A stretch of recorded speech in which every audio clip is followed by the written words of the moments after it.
இவங்க பேர் ஷில்பா. இவங்க பிஎஸ்சி படிச்சிருக்கிறதா சொல்கிறாங்க. இவங்க ஹோம்மேட் பிஸ்னஸ் பண்ணிட்டு வரதா சொல்கிறாங்க.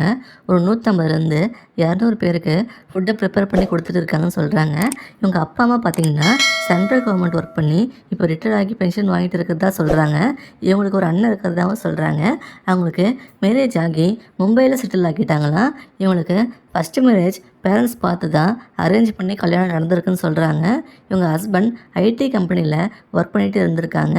கல்யாணம் ஆகி சில வருஷம் லைஃப் நல்லா போயிட்டு இருந்ததுன்னு சொல்கிறாங்க.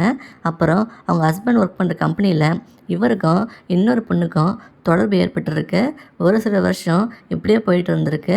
திடீர்னு ஒரு நாள் இவங்க ஹஸ்பண்ட் வீட்டுக்கும் வரலையா, கால் பண்ணி எடுக்கலை. இவங்க பயந்து போய் அடுத்த நாள் காலையில் இவங்க ஹஸ்பண்ட் ஆஃபீஸ்க்கு போயிட்டு விசாரிச்சிருக்காங்கம்மா. அவங்க நீங்கள் யாருன்னு கேட்டதுக்கு அவரோட ஒய்ஃப்னு சொல்லியிருக்காங்க. அவர் கல்யாணம் ஆகிடுச்சா எங்களுக்கு தெரியாதே, அவரும் சொல்லலையேன்னு ஆஃபீஸில் கேட்டிருக்காங்க. அவங்களும் இன்னொரு ஆஃபீஸ் ஒர்க் பண்ணுற பொண்ணும் லவ் பண்ணிட்டு இருந்துக்குதா சொல்கிறாங்க. இப்போ இந்த ஆஃபீஸை ரிலீவ் ஆகி 2 பேரும் போயிட்டாங்களேன்னு சொல்லியிருக்காங்க. அப்புறம் தான் இவங்களுக்கு விஷயமே தெரிஞ்சிருக்குமா. எங்கே போனாருன்னே தெரியலன்னு சொல்கிறாங்க. கோர்ட்டில் டைவர்ஸ் வாங்கி இப்போ 3 வருஷம் ஆகுதுன்னு சொல்கிறாங்க.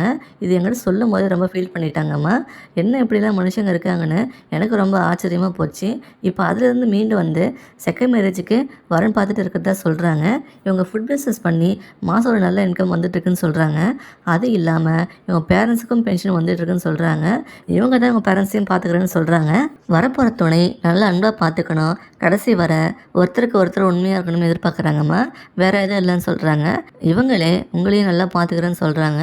இந்த மாதிரி நல்ல குணம், வசதி வாய்ப்பும் உள்ள பெண் யாருக்குமா கிடைப்பாங்க. இவங்க எதிர்பார்க்குற மாதிரி உங்களால் இருக்க முடியும்னு நினச்சிங்கன்னா உங்களை இவங்க மேரேஜ் பண்ணிப்பாங்கம்மா. இந்த மாதிரி நிறைய வரங்களை பார்க்க நம்ம சேனலை சப்ஸ்கிரைப் பண்ணி வச்சுக்கோங்கம்மா. இவங்கள உங்களுக்கு பிடிச்சிருந்தா இந்த வீடியோக்கு லைக் பண்ணிவிட்டு உங்கள் விருப்பத்தை கமெண்டில் சொல்லுங்கம்மா. இதில் வர எல்லா கமெண்ட்டையும் இவங்க பார்ப்பாங்க. அடுத்த வாரம் பார்க்க இப்போ ஸ்க்ரீனில் வர இந்த லிங்கை கிளிக் பண்ணி பாருங்கம்மா. வாழ்க வளமுடன்.